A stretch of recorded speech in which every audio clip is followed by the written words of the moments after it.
Friends, मैं नुपुर तेजस्वी आप सभी का स्वागत करती हूँ हमारे शो डेली डोज पर। आज हम 24 मई के करंट अफेयर्स पर डिस्कस करेंगे और आज के करंट अफेयर्स की पीडीएफ आप डिस्क्रिप्शन पर दिए गए लिंक से डाउनलोड कर सकते हैं। और डेली करंट अफेयर्स की पीडीएफ के लिए हमारे टेलीग्राम चैनल डेली डोज को ज्वाइन कीजिए। ठीक है, चलिए शुरू करते हैं। आज के इंपॉर्टेंट डे से रीजन से स्टार्ट करते हैं। 1 मई को अंतर्राष्ट्रीय मजदूर दिवस और साथ ही महाराष्ट्र और गुजरात के स्थापना दिवस मनाएंगे। 2 मई को वर्ल्ड ट्यूना डे मनाया गया। 3 मई को वर्ल्ड प्रेस फ्रीडम डे मनाया गया और 4 मई को इंटरनेशनल फायर फाइटिंग डे मनाया गया। 5 मई को मिडवाइफ का अंतर्राष्ट्रीय दिवस, वर्ल्ड हैंड हाइजीन डे और वर्ल्ड अस्थमा डे भी 5 मई को मनाया गया। 7 मई को विश्व एथलेटिक दिवस मनाया गया। 8 मई को विश्व रेड क्रॉस दिवस और विश्व थैलेसीमिया दिवस 8 मई को मनाया गया। 9 मई को विश्व प्रवासी पक्षी दिवस मनाया गया और 10 मई को विश्व मातृ दिवस मनाया गया। 11 मई को राष्ट्रीय प्रौद्योगिकी दिवस मनाई गई और 12 मई को अंतर्राष्ट्रीय नर्स दिवस मनाया गया।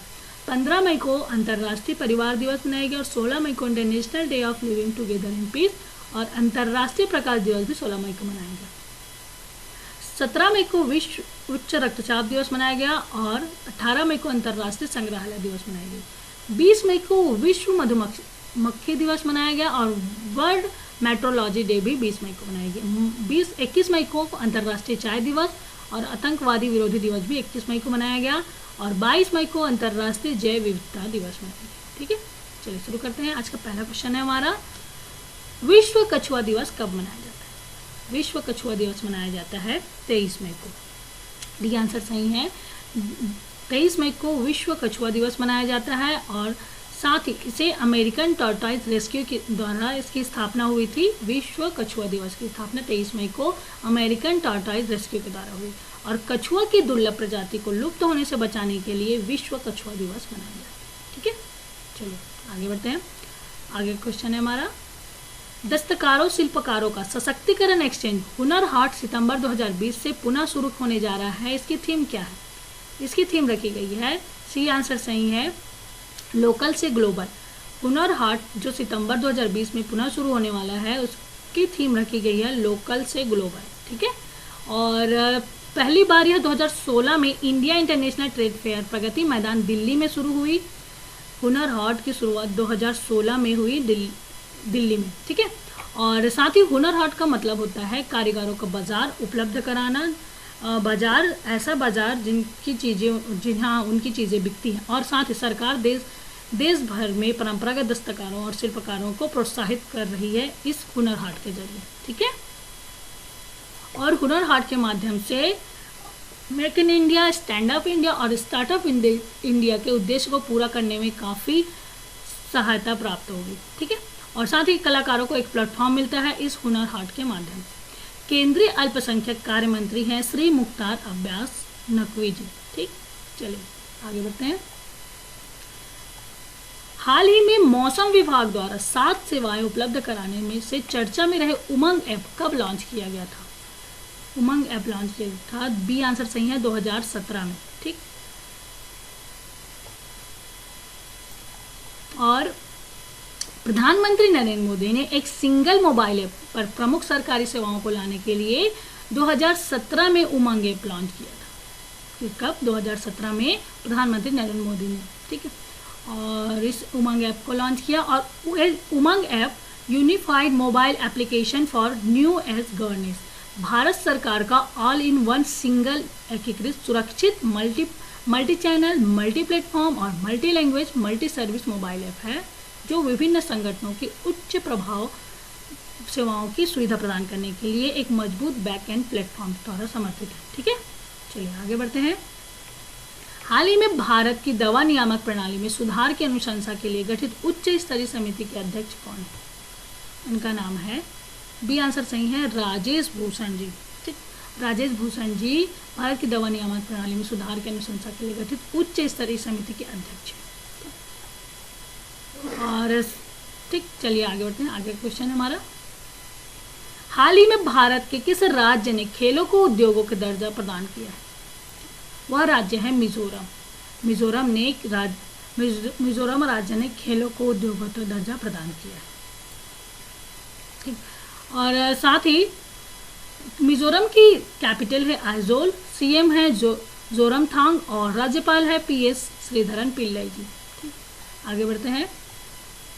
हाल ही में किस राज्य सरकार द्वारा फसलों को टिड्डी या घास फूस से बचाने के लिए किसान जागरूकता अभियान की शुरुआत की? वह राज्य है उत्तर प्रदेश। ठीक है, बी आंसर सही है।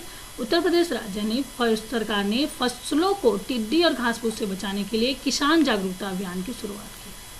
और साथ ही बता दें कि हाल ही में उत्तर प्रदेश सरकार ने आयुष कवच कोविड ऐप लॉन्च किया था। ठीक, और साथ ही प्रवासी राहत मित्र भी ऐप लॉन्च किया। प्रवासी श्रमिकों की सरकारी योजनाओं का लाभ देने और स्वास्थ्य की निगरानी करने तथा उनको नौकरियों में मदद करने के लिए एक प्रवासी राहत मित्र ऐप लॉन्च किया उत्तर प्रदेश सरकार ने। कोविड-19 नमूनों का पूल टेस्टिंग भी शुरू किया।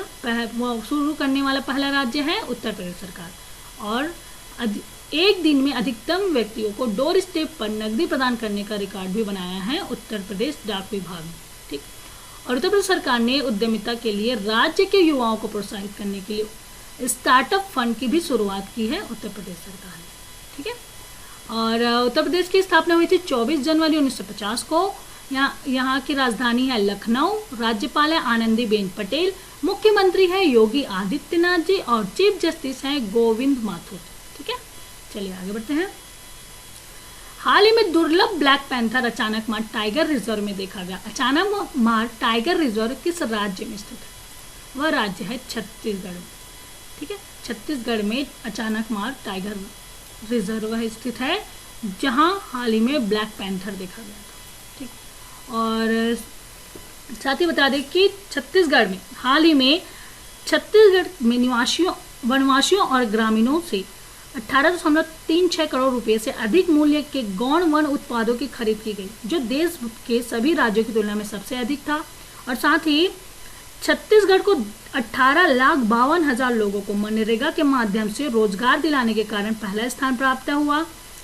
पढ़ाई तुम्हारे द्वार online e learning app launch किया छत्तीसगढ़ सरकार ने। और फलों और सब्जियों की होम डिलीवरी के लिए भी सीजी हाट नाम का एक ऐप लॉन्च किया छत्तीसगढ़ सरकार ने। ठीक है, और हाल ही में राजीव गांधी किसान न्याय योजना लॉन्च किया है छत्तीसगढ़ सरकार ने। ठीक, और छत्तीसगढ़ की स्थापना हुई थी 1 नवंबर 2000 को। इसकी राजधानी है रायपुर। ठीक, और छत्तीसगढ़ के राज्यपाल हैं अनुसुईया उइके जी और मुख्यमंत्री हैं भूपेश बघेल। ठीक, चलिए आगे बढ़ते हैं। किस देश ने भारत समेत 14 देशों की सूची वाले खास चिंता वाले देशों के लिए USCIRF की सिफारिशों को लागू करने का आग्रह किया है? वह देश है अमेरिका। ठीक है, डी आंसर सही है। अमेरिका ने भारत समेत 14 देशों की सूची वाले खास चिंता वाले देशों के लिए USCIRF की सिफारिश लागू करने का आग्रह किया। ठीक, और इसके साथ ही जो 13 जो अन्य देश है उनका नाम है, उनमें है म्यांमार, चीन, एरिस्ट्रिया, ईरान, उत्तर कोरिया, पाकिस्तान, सऊदी अरब, तजाकिस्तान, तुर्कमेनिस्तान, नाइजीरिया, रूस, सीरिया और वियतनाम। ठीक है, इसमें शामिल है ये 13 देश। उसमें भारत को 14 देश में शामिल करने की जा रहे हैं। ठीक है, सिफारिश की गई है। और इसके बाद आगे का क्वेश्चन है, हाल ही में किस देश ने ओपन स्काई ट्रीटी से बाहर निकलने की घोषणा की है? उसका नाम है, डी आंसर सही है, अमेरिका ने ओपन स्काई ट्रीटी से बाहर निकलने की घोषणा की। और यह जो खुला आकाश समझौता, इसकी संधि 1992 में 1 जनवरी 1992 में हस्ताक्षरित की गई और 1 जनवरी 2002 को लागू हुआ। और इसमें भारत इसमें शामिल नहीं है। और जो इसका मूल विचार यह है कि प्रतिद्वंदी जितना अधिक एक दूसरे के बारे में जानते हैं, संघर्ष की संभावना उतनी ही कम होती है। और साथ ही बता दें कि खुला आकाश समझौता खुला आसमान पर संधि के लिए इम्प्लीमेंट बॉडी है। इसमें प्रत्येक हस्ताक्षरकर्ता देश के प्रतिनिधि शामिल है और यूरोप में संगठन और सुरक्षा सहयोग संगठन के वियना मुख्यालय में मासिक रूप से मिलते हैं। ठीक है, साथ ही बता दें कि अमेरिका ने हाल ही में अलकायदा के बड़े आतंकवादी मोहम्मद इब्राहिम जुबैर को भारत को सौंप दिया है। और अमेरिका के सीनेट ने चीन की कंपनियों को स्टॉक एक्सचेंज से हटाने का बिल पास किया। ठीक है, और अमेरिका की राजधानी है वाशिंगटन DC, मुद्रा है अमेरिकन डॉलर और राष्ट्रपति है डोनाल्ड ट्रंप। चलिए आगे बढ़ते हैं। हाल ही में किस देश के द्वारा दुनिया का पहला 3D न्यूज़ एंकर लॉन्च किया गया है? ठीक है, वह देश है चीन। चीन ने पहला 3D न्यूज़ एंकर लॉन्च किया। चलिए आगे बढ़ते हैं और बता दें कि चीन की कैपिटल है बीजिंग, प्रेसिडेंट है सी जिनपिंग और करेंसी है रेन मिनबी। ठीक है, उसके बाद है 11वां क्वेश्चन है हमारा, हाल ही में किसे फिक्की के महिला संगठन की राष्ट्रीय अध्यक्ष के रूप में चयन किया गया है? उनका नाम है जानवी फूकन। जानवी फूकन को फिक्की के महिला संगठन के राष्ट्रीय अध्यक्ष के रूप में चयन किया गया। ठीक है, ये है जानवी फूकन और इन्हें 37वीं राष्ट्रीय अध्यक्ष बनेंगी और यह राष्ट्रीय स्तर पर 8000 से अधिक महिला उद्यमियों और पेशेवरों को प्रतिनिधित्व करता है। ठीक है, और फिक्की के बारे में, फिक्की महिला संगठन अखिल भारतीय स्तर पर कार्यरत फिक्की की महिला इकाई है और इसकी स्थापना 1983 में हुई थी। और federation of Indian chambers of commerce FICCI भारतीय उद्यमियों का संगठन है जिसकी स्थापना 1927 में हुई थी। और फिक्की के वर्तमान अध्यक्ष अपोलो हॉस्पिटल के समूह की संयुक्त प्रबंध निदेशक संगीता रेड्डी है। ठीक है, और इसके हेडक्वार्टर है, फिक्की का हेडक्वार्टर है न्यू दिल्ली में। ठीक है, चलिए आगे बढ़ते हैं। विश्व बैंक द्वारा दक्षिण एशिया में जलवायु परिवर्तन और आपदा प्रबंधन पर एक महत्वपूर्ण स्थान पर किसे नियुक्त किया गया? ठीक है, उनका नाम है आभास झा।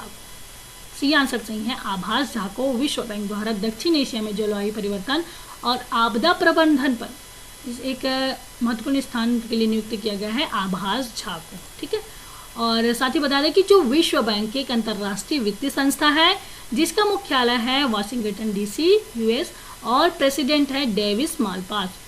इसका उद्देश्य है आर्थिक विकास। ठीक है, चलिए आगे बढ़ते हैं।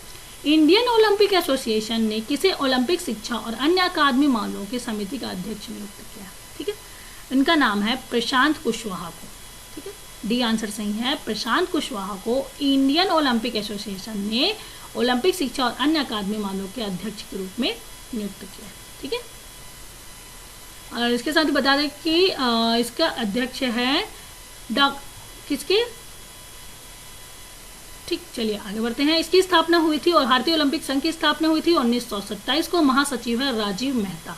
ठीक, और मई माह की कुछ नियुक्तियां हैं जिसकी डिटेल्स आप हमारे पीडीएफ से कलेक्ट कर सकते हैं। ओके, चलिए आगे बढ़ते हैं। बैडमिंटन वर्ल्ड फेडरेशन ने हाल ही में एक नया कैलेंडर जारी किया। इसके मुताबिक इंडिया ओपन बैडमिंटन टूर्नामेंट का आयोजन कब किया जाएगा? ठीक है, इसका आंसर है 8 दिसंबर से 13 दिसंबर तक। ठीक है, बैडमिंटन वर्ल्ड फेडरेशन का नया कैलेंडर जारी किया गया है तो इंडिया ओपन बैडमिंटन टूर्नामेंट का आयोजन होगा 8 दिसंबर से 13 दिसंबर तक।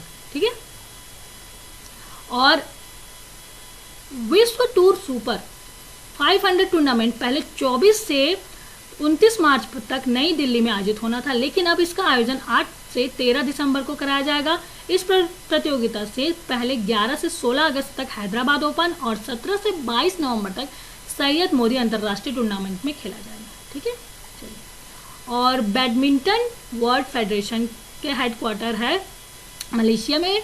इसकी स्थापना हुई थी 5 जुलाई 1934 में और प्रेसिडेंट है पॉल एरिक हॉयर लार्सन जी। ठीक है, उसके बाद आगे बढ़ते हैं। ऑस्ट्रेलिया टेनिस खिलाड़ी एशले जॉन कपूर का निधन हो गया। उन्हें किस वर्ष international tennis hall of fame में शामिल किया गया? इसका आंसर है बी आंसर सही है, 1991 में ऑस्ट्रेलियाई टेनिस खिलाड़ी एशले जॉन कपूर को वर्ष 1991 में international tennis hall of fame में शामिल किया गया। ठीक है, ये है एशले जॉन कपूर जिनको 1991 में इंटरनेशनल टेनिस हॉल फेम में शामिल किया और उन्होंने इनके नेतृत्व में वर्ष 1957 में ऑस्ट्रेलिया ने डेविस कप को जीता और इन्हें 4 बार ग्रैंड स्लैम खिताब जीत चुके हैं। ठीक है, कौन? एशले जॉन कपूर 4 बार ग्रैंड स्लैम खिताब जीत चुके हैं। चलिए आगे बढ़ते हैं। आज का लास्ट क्वेश्चन है हमारा, श्यामला जी भावे का शुक्रवार को 79 वर्ष की आयु में निधन हो गया। वह क्या थी? वह एक गायिका थी जिनका हाल ही में निधन हो गया। श्यामला जी भावे जी का हाल ही में निधन हो गया। वे एक गायिका थी। ठीक है, और उन्हें अभय गान विदुषी से सम्मानित किया गया था। ठीक है, ये है गायिका श्यामला जी भावे जी। ठीक, जिनका हाल ही में निधन हो गया। तो दोस्तों ये तो था आज का 24 मई का करंट अफेयर्स। चलिए आज 23 मई के करंट अफेयर्स का रीजन कर लेते हैं। उसके बाद पहला क्वेश्चन है, किस राज्य सरकार ने break the chain cartoon campaign launch किया? वह राज्य सरकार है केरल। हाल ही में किस IIT ने अनुसंधानकर्ताओं ने अल्जाइमर की वजह से थोड़े समय के लिए जाने वाली याददाश्त को रोकने या कम करने हेतु एक नए तरीके की खोज करने का दावा किया है? वह IIT गुवाहाटी ने है। ठीक है। किस राज्य सरकार ने प्रत्येक वर्ष मानसून के बाद आने वाले स्वाइन फ्लू या मौसमी इन्फ्लुएंजा का मुकाबला करने के लिए राज्यव्यापी टीकाकरण की शुरुआत की? वह राज्य है हरियाणा। हाल ही में घातक रक्षा निर्माण को बढ़ावा देने के लिए कितने सैन्य उपकरणों को केवल घरेलू आपूर्तिकर्ताओं से खरीदने का फैसला किया है? 26 सैन्य उपकरणों को। ठीक है। किस देश के सीनेट ने चीन की कंपनियों को स्टॉक एक्सचेंज से हटाने का बिल पास किया है? वह देश है अमेरिका। NTPC ने अक्षय ऊर्जा व्यापार के लिए किसके साथ संयुक्त उपक्रम कंपनी बनाने के लिए समझौता किया है? वह तेल एवं प्राकृतिक गैस निगम के साथ। फ्लिपकार्ट ग्राहकों को डिजिटल मोटर बीमा पॉलिसी देने के लिए किस जनरल इंश्योरेंस कंपनी के साथ साझेदारी की है? Bajaj Allianz life insurance company के साथ फ्लिपकार्ट ने ग्राहकों को डिजिटल मोटर पॉलिसी देने के लिए इस इंश्योरेंस कंपनी के साथ साझेदारी की। और अम्फान तूफान से नुकसान से निपटने के लिए प्रधानमंत्री द्वारा क्रमशः पश्चिम बंगाल और उड़ीसा को कितने करोड़ रुपए के तहत राहत पैकेज की घोषणा की है? पश्चिम बंगाल को 1000 करोड़ रुपए के और उड़ीसा को 500 करोड़ रुपए के राहत पैकेज देने की घोषणा की। ठीक है। केंद्रीय मंत्रिमंडल ने आपातकालीन क्रेडिट लाइन गारंटी योजना के अंतर्गत कितने लाख करोड़ रुपए की अतिरिक्त राशि उपलब्ध कराने की घोषणा की? ठीक है।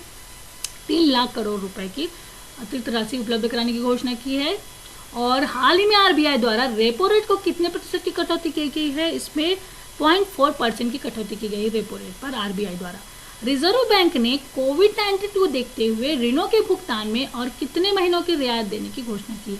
3 महीनों की रियायत देने की घोषणा। रिजर्व बैंक ने आयात निर्यात बैंक के लिए कितने हजार करोड़ रुपए की ऋण व्यवस्था की घोषणा की है? 15,000 करोड़ रुपए की ऋण व्यवस्था की घोषणा की। ठीक है। और केंद्र सरकार ने केंद्रीय कर और शुल्क के अंतरण के रूप में राज्यों को अप्रैल मई 2020 के लिए कितने हजार करोड़ रुपए की सिफारिश की? 92,077 करोड़ रुपए की राशि जारी की है। ठीक है। और सरकार ने आत्मनिर्भर भारत अभियान के तहत मधुमक्खी पालन के लिए कितने 100 करोड़ रुपए की आवंटित किया है? इसका आंसर है 500 करोड़ रुपए का आवंटित किया। ठीक है। हाल ही में नाडा ने डोपिंग रोधी नियमों का उल्लंघन करने के लिए सविता कुमारी और अंकित सिसोदिया को निलंबित कर दिया।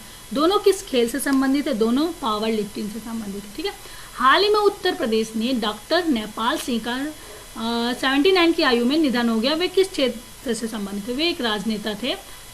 उत्तर प्रदेश के राजनेता डॉक्टर नेपाल सिंह का 79 वर्ष की आयु में निधन हो गया। ठीक है।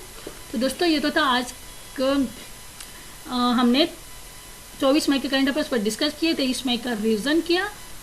आज का वीडियो कैसा लगा प्लीज़ हमें कमेंट करके बताइए और लाइक ज़रूर कीजिए। और अभी तक आपने हमारे चैनल को सब्सक्राइब नहीं किया है तो प्लीज़ सब्सक्राइब कीजिए और ज़्यादा से ज़्यादा अपने दोस्तों को शेयर कीजिए। ठीक है। तो कल फिर मिलते हैं एक नए वीडियो के साथ। तब तक के लिए good day, bye, thank you.